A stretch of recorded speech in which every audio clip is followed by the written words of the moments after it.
What is up, everybody? It is Dives, Mr. Crockpot on Twitter. This is the Blue Root Pod. The Blue Root Pod can be found on iTunes and Spotify. Smash those 5 stars, leave a review. If you're watching us on YouTube, make sure you hit like and subscribe below.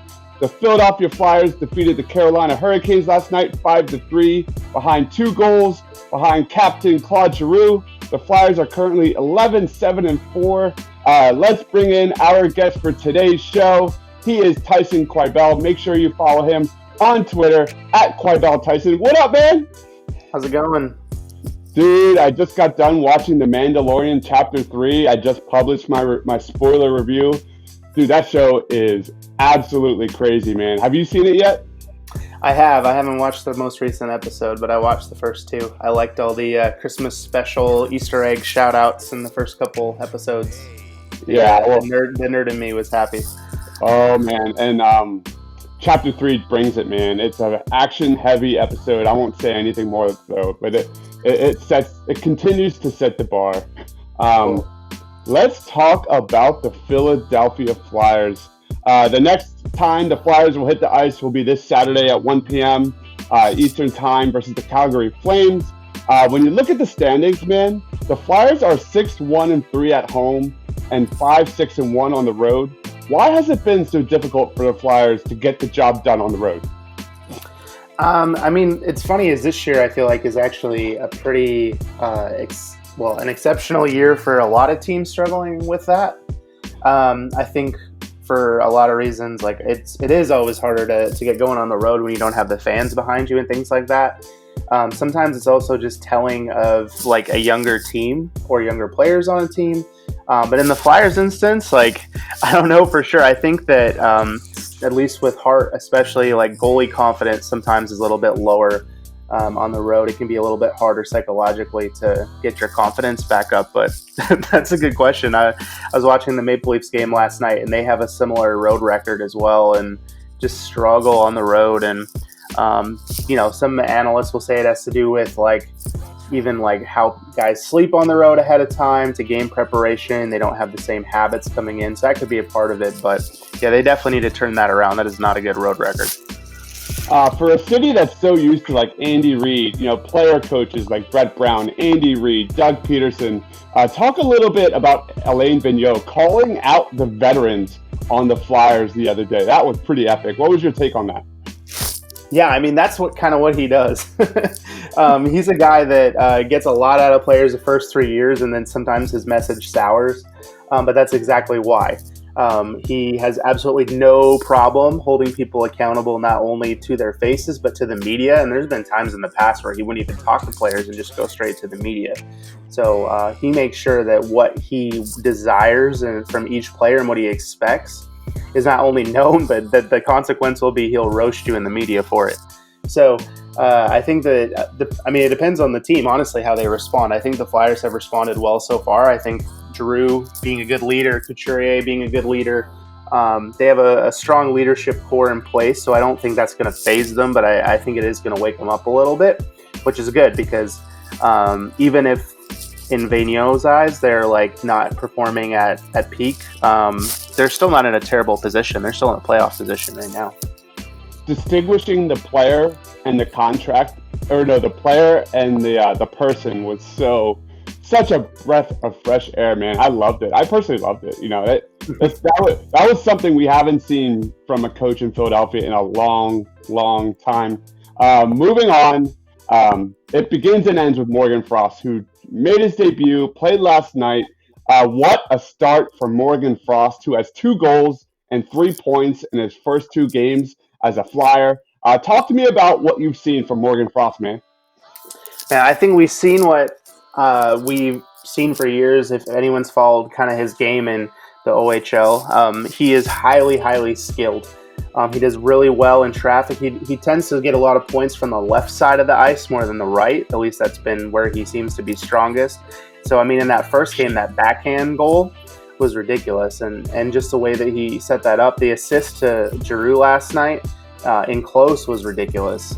He's an elite skill level, really high sense of hockey sense.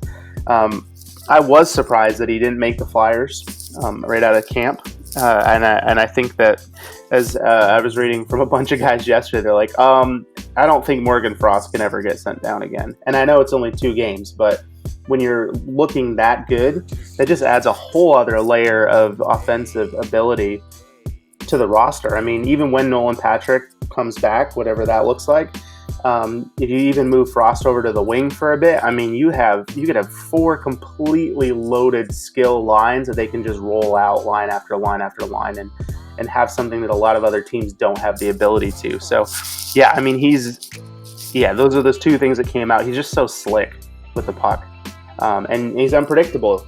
Other teams don't know what he's going to do. Just what a first impression. We saw Joel Farabee make a quick first impression with the Flyers. Dude, when I look at Morgan Frost, man, I see a young Danny Briere. Is that accurate, or is that just crazy? No, I mean, I think that their skill sets are a little similar. Like, in terms of puck handling and smoothness, like, there's a lot of similarities between the 2 of them for sure. I think Frost has a little bit more of a defensive element to his game than Briere had, because he's playing on the penalty kill right now. And that's actually going to be a huge plus for the Flyers if they keep doing that and throwing him out there, because he's a shorthanded threat. I think he had 8 shorthanded goals last year, something crazy like that, in the league he was in. So okay. He's a massive threat. So it's going to be fun to see that overall. But yeah, I think that's a decent comparison, like skill-wise for sure. Love what I'm seeing from Morgan Frost. You are listening to Tyson Quibell. Make sure you follow him on Twitter at Quibell Tyson. One of your most recent articles was a midpoint review of the Philadelphia Flyers. We're at the quarter point of the season. You graded each player. I'm going to ask you some questions about it, man. Make sure you check out that article at thepaintedlines.com. You graded Carter Hart's performance at the quarter mark of the season a C-, with Brian Elliott getting a B-. Talk a little bit about the goalie situation on the Philadelphia Flyers, and if the playoffs started tomorrow, who do you go with in the net? Go ahead, man. I would still go with Carter Hart, honestly, if the playoffs started tomorrow. I've been saying it all year. I'm not worried about Carter Hart, even with a slow start to the season. Some of that is a combination of him building confidence from the beginning, being only 21 and being so young. But then at the same time, there's a sense of a team learning a new system. And so sometimes things that'll happen is you got a whole bunch of new players on defense, right? You have Niskanen and Braun that are newcomers. You're throwing Phil Myers in there depending on games. And so what happens is when it comes to defensive zone coverage, as you're learning a new system, learning to play with new players, sometimes it doesn't matter what you do to as a goalie, like to make sure you're positionally in the right place. There's times when your defensemen and even forwards coming back in will miss key opportunities to stop plays, stop passes, to intercept passes, and they end up in the back of the net. So it's one of those ones where I gave Carter Hart a C- without worry, as in it wouldn't surprise me if by the end of the season his grade is more like a B or B+, because his team's getting used to playing a system. And I'm not trying to give him excuses. Like, there's times when I'll watch goals and I'm like, man, he couldn't do anything about that. But then there's other times he'll let in a real squeaker where you're like, okay, buddy, those are ones you got to get. So not worried. I think C- is probably right where he's at, but we have seen improvement with him over the last few games as well. So hopefully that continues into the second quarter. But yeah, I would definitely go with him. Elliott's been steady. Honestly, he's been much of what he's been his whole career, which has been a pretty steady goalie. He's just not necessarily a true number one in the sense that you can rely on him to play a high amount of games and things like that. So it's been nice for the Flyers to be able to throw him in and not just rely on Hart as he kind of figures out what this is going to look like, which is what they wanted when they signed Elliott. They said they needed a veteran backup that could help stabilize a little bit when Hart has some ups and downs, and so that's what's going on. So it's been a good combo. We just would love to see Hart improve a bit as the season goes on. Their team save percentage is still terrible. It's an .896 save percentage even after last night. So that's a number that's got to improve. Regarding Carter Hart's development, patience is a virtue, Flyers fans. We want Carter Hart to be clicking on all cylinders at the end of the year. Let's move on to Ivan Provorov. You gave him a B+ so far this season. Has Provy shown enough to you to think that he is a franchise defenseman moving forward? I'm not sure that he's a franchise. He shows flashes of it, for sure. I think he's could be a true number one. I don't think he's quite there yet. But in other words, like, he's a guy. I wouldn't put him in the like Victor Hedman, Eric Carlson type of comparison. But I think that he's definitely a top pairing guy, and I think that this year especially, he's shown what we saw all those years earlier before last year. Just strong offensive ability, really good offensive ability, a willingness to jump into the play and get involved, and also just having a better defensive zone awareness. So he's taking those steps. The wonderful thing about defensemen is they take longer to develop. Well, I say that's wonderful. It's wonderful in his case because they take longer to develop. So he's someone I can look at and be like, oh yeah, he's doing well. And it feels like he's been in the league for forever, but he's in his early 20s still. It's not like he's even necessarily hit his prime yet. So he's someone that could easily blow our minds by the end of the year and be like, yeah, he's definitely a franchise. He's moved his way up into the top 20 defensemen in the league. And if he continues to play as he has, that's definitely a possibility. So he's been really good. Sticking to defense, you graded 22-year-old Phil Myers a B-, which is the second highest graded flyer on the defense. It's only been 10 games, but talk a little bit about this kid's development and what you've seen so far. Yeah, so he does have his struggles, which have been well noted throughout. He's an offensive-minded guy. So he's big, he's 6'5". He uses his frame really well when it comes to the offensive zone. For him, a lot of times it's just awareness. Like, I'll see him frequently when I watch Flyers games or even when he was on Lehigh. He loses the puck behind him a lot on his blind side, which is not a good thing. But he's building in that awareness, and if he's paired with the right guy, that sort of works its way out. But he's actually, the reason why I put him there is that he's actually producing offensively when he's put in positions to do so. And that's something outside of Provorov that's been kind of a struggle. Gostisbehere has had a really difficult offensive start. I think I wrote in the article he's putting up good numbers still. Like shooting, he has a really low shooting percentage, so it's more of a matter of luck. But he's also having his ice time diminish as well. So with Myers, like his ice time is about where you would expect it to be, and then he's actually putting up points as a third pairing guy. So I think that's more of what it is. His possession numbers aren't super great, but those are things that I think will even out a little bit more as the season goes on, and the more confidence he gains from getting to play in key situations. So he's a guy that I could easily see running the power play. There's been rumors that if his development continues a step further, he's what makes Gostisbehere available, and maybe the Flyers could flip him for another asset. So yeah, I think he's had a good start, a lot better than some of the guys that were brought in for sure. Good to see him on the Flyers. Let's move on to Mr. Joel Farabee. You gave him a B on offense. What's your thoughts on this kid, man? I mean, I like Joel Farabee. He's had a good start as well. He started just like Morgan Frost in Lehigh, and then got called up. And he's got, I think, 5 points now, so in 16 games. And but more than anything, it's his energy that you love to see. Energy, his skill is on display. Even if the numbers aren't there, like he very much looks NHL ready. So it's not like I'm watching him play and going, he shouldn't be there. It's like, no, he looks like he belongs. And so, yeah, I gave him a B because I think there's some of his underlying numbers aren't super great. There's times when he's chasing the puck in the defensive zone and in general more than he's possessing it. And so those are things, again, that'll come with time. It's not a concern. And he's also a player that's been known as being like a complimentary scorer more than like a game breaker. So it's not to say he can't make amazing plays, but he's a player that you kind of envisioned if you put him with, say, Couturier or Giroux at some point, that we would see a really high point total. Does really well playing with highly skilled players, highly intelligent guy, always knows where to be on the ice. And so those are things that I think, depending on lineup situation, will kind of come and go. But so far, he has done, I think, exactly what you can expect a 19-year-old to do in his position with 5 points in 16 games. Awesome stuff, man. Let's talk about the captain. He had 2 goals last night. Hopefully, it's a sign of things to come. But what the heck is going on with Claude Giroux? He has been inconsistent, to say the least.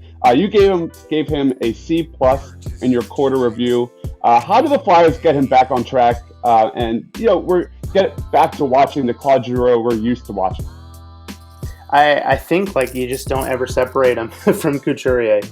I think they've tried him at center a couple times here and there again. They've been trying to figure out the best way to maximize their lineup with Nolan Patrick getting injured and then Scott Lofton recently getting injured. So in their minds, they're maybe lacking some center depth here and there. Kevin Hayes has been absolutely terrible, basically so far. And so they've been trying to get different guys going at different times, and I think they've been willing to move Giroux around.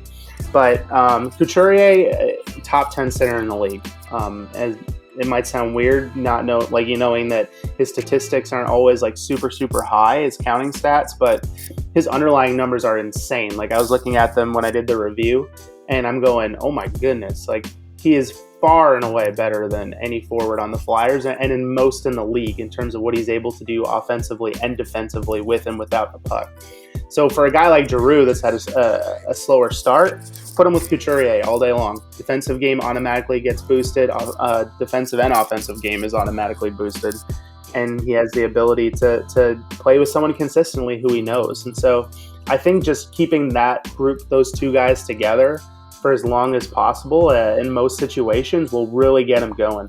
I think just similar to other things with Giroux, it's been a matter of learning a new system, figuring out new teammates. The Flyers as a whole have had this just up and down where one game they look so dominant like they could win the cup and the next game they look like they're going to tank. So they're starting to even that out a little bit more. But I think just playing with Couturier on the regular will go a long way in helping that. The Flyers are only 11-7-4, but when you look at the roster, man, and the overall season so far, I think it's been a really fun season, man. One of the more fun teams over the last several years. When you look at Morgan Frost, Joel Farabee, Provorov, Carter Hart, there's a youthful energy about this team. Do you share that similar kind of view? Yeah, I do. That's what makes some of the other parts of the season tumultuous. Is you have this young, energetic team that can be dominant and then just get dominated. So I agree. They're super fun to watch. I enjoy turning on Flyers games, which has not always been the case, right? Sometimes you got all these old, slow veterans, and you're like, oh my gosh, what am I watching? And in an instant like this season, it's like, yes, let's go. Like this is so much fun. So I agree. It's been a fun season regardless of record. Yeah, I love the amount of energy you see that the young guys are bringing. A lot of fresh guys coming in. Let's talk a little bit about some prospect updates. Cam York, 5'11", 18-year-old from California. He was the Flyers' first-round pick in last year's draft. What's going on with Cam York, man? I was just thinking this week about how I hadn't heard much about him recently, unless I'm like seeking it out. So just not hearing a whole lot, and he's had a little bit of a quiet last month or so. So he was injured for a while there with an ankle injury, and that might have slowed him down a little bit. So he's got 5 points in 9 games, nothing terrible, but also nothing to shake a stick at either. So I think that Flyers fans can hope that in the next quarter he picks it up a little bit. Hopefully the injury that he had is starting to heal a little bit more. He had I think a high ankle sprain or something like that, which is harder to deal with. The World Junior Championships are coming up in December, and I don't know if you're Flyers fans, like how much you guys pay attention to that. Canadians pay attention to it, and like a handful of people in the rest of the world, that's about it. But it's this under-20 tournament, and there's some guys that have already been drafted, like Cam York and others that will be drafted the following year they'll all play. And so Cam York is a favorite to be on that roster and be one of their leaders. And so he'll actually be playing against players his age during that tournament. Like right now in NCAA, he's 18, right? So there's guys that are 23, 22, easily that he's playing against that are significantly older. So in the World Juniors, he'll actually be, kind of at the top end of the age class of that regard. So that'll be a better test. So we're not saying, oh no, this is not going well for Cam York, but saying, all right, he's having some speed bumps along the way here. Hopefully those can start to even out a little bit in the second quarter of the season for him in Michigan. Awesome stuff. Lastly, let's talk a little bit about Isaac Ratcliffe. Let's do a little check-in. 6'6", 20-year-old from Canada. He was a round 2 pick in the 2017 NHL draft. What's the latest on Isaac Ratcliffe? He's had his struggles. He's put up a couple points of late, but Lehigh in general has not had a good start to the season, which has been a little surprising for me. They're, I believe, 12th in their conference in the AHL, and they have 4 shootout losses already, which is kind of crazy. But apparently they can't do anything in the shootout. But they one of the things that Chuck Fletcher did was he brought in a whole bunch of veterans and well-known guys to kind of help even out the roster with the young players. So they had a good infusion of both and looked pretty good coming into the season, as in they should be fairly dominant, and they haven't been. And Ratcliffe has kind of bumped up and down the lineup like crazy. So sometimes he's been on the 4th line. They've given him some higher opportunities, and he just hasn't been able to cash in on them. So he had a ton of goals, like 50 goals last year in the OHL. And not that always translates immediately to the AHL, but you expect more than 1 goal in 12 games, right? Especially when you have guys like Max Sushko has 6 points, 3 goals in all the games that he's played. I believe Ratcliffe's even been a healthy scratch at times. So he's a guy coming in.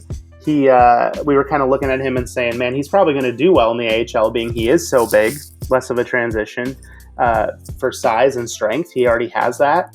And the only thing that he'll just need to kind of build up on a little bit is the change in speed of the game, and he should be fine. But so far that has not been true. I thought maybe we would even see him as a potential call-up later in the season if he really dominated, but it's looking like he's going to be a hard full year in the AHL and probably not ready next year unless there's a massive change in the next little bit. All right, that is Tyson Quibell. Follow him on Twitter at Quibell. Tyson, last couple of questions before we hang this up, man. How would you grade the Flyers' overall season through the first quarter? Just give me a grade, F to A. F to A. I would give him a B-. Okay. Yeah, B-. And lastly, confidence levels of the Flyers making the playoffs. 0 to 10, 10 being extremely confident. What do you think are the Flyers' chances of making the playoffs this year? I think I still have them at about a 7. Yeah, because for this reason, I think their team save percentage, in my opinion, can't get worse. I think if 5-on-5, it's an 8.96. The league average is a 9.07 at 5-on-5. So if you think about that, if they just had league average or barely league average goaltending at 5-on-5, like they potentially could have a couple more wins even, right? Which would put them higher in the standings. The only thing is as usual, like the East is pretty loaded. The Maple Leafs, who are expected to be a Stanley Cup contender, are out of the playoff picture right now, but just fired their coach. So they're likely going to be in an upswing. It's just what happens oftentimes with good teams with new coaches. And then Tampa Bay has played 3 less games and is only a few points behind. So there's a high competition there for that wild card spot. But I think the numbers are kind of showing that there's even some underlying stuff, but there's a good chance that they could keep that kind of area there. So I expect them to be a bubble for the rest of the way for sure. This is going to be a really fun, end of the season here. I know we're only a quarter of the way, but when you look at the amount of youth on this roster, man, I would love to see the Flyers pull an upset in the playoffs led by guys like Morgan Frost, Provy, Joel Farabee, man. There's a lot of potential there. Yeah, there's a lot of potential for a lot of fun in there, and hopefully they just keep that push going on for the next couple of months, because they're going to have to consistently stay about where they're at now if they want to make it. So, but it'll be fun to see for sure if that happens. Talk to us a little bit about your November post on top prospects in the NHL. Yeah, so the draft rankings piece. Yeah, man. Yeah, so the draft rankings. So I'm a nerd, so I keep track of things. But yeah, this is an interesting. This is true. This is why we do this. But no, it's a very interesting draft coming up this year. So the first overall guy, Alexis Lafreniere. He's seems like a franchise player to keep an eye on. So World Juniors, he should be playing for Canada. If Flyers fans want to take a look on that, NHL Network usually covers their games. And then one of my favorites, the second overall pick, Quinton Byfield. He is big and super skilled. So he's not mean like Lindros, but there's times he makes moves as a big guy that reminds me of Lindros. So he's a little fun. But yeah, actually overall, this draft class is one of the deepest we've seen since the McDavid draft back in 2015. So there's no McDavids, there's no Eichels, there's no like slam dunk like, oh yeah, this guy's going to be one of the best players in the league overnight. But just in terms of how many guys might make the jump very quickly into the NHL from the leagues they're currently in, it'll be a pretty high number. And in years to come, there'll be a lot of guys that we'll look at and say, yeah, that's pretty cool. I'll get one little sleeper who I really like already, Marco Rossi. He's a 5'9" guy from Switzerland who's putting up insane point totals in Canada right now. But, as usual, they're like, he's only 5'9". And I'm like, yep, and he's dominating everybody. So he's one of my sleepers for sure. So YouTube videos are fun to watch of him. All right, make sure to check out that article at thepaintedlines.com and on Twitter at FlyersTPL. That is Tyson Quibell. Thanks for joining, man. I love these prospect updates. You crush it. I got to ask you, what's going on with Nolan Patrick? When can we expect him to return? No idea. Every time I feel like there's a sort of like, he's close. It seems to be one step forward, two steps back. So I don't think that there's been any sort of progress. I think it's his migraines are at least seeming to be coming from like physically oriented. So when he's exerting himself physically, that's when they seem to really come on. So I don't think there's been much of a change. So I think it's going to just be he's got to have a symptom free for at least a week probably before they try to throw him into anything. I don't think he's there yet, unfortunately. The Flyers are 11-7-4. They hit the ice on Saturday at 1 p.m. versus the Calgary Flames. For Tyson, myself, make sure you follow the Blue Root on Twitter at BlueRootTPL. The Blue Root Pod can be found on iTunes and Spotify. If you're watching us on YouTube, make sure you hit like and subscribe below. Thanks for watching, guys. Stay awesome.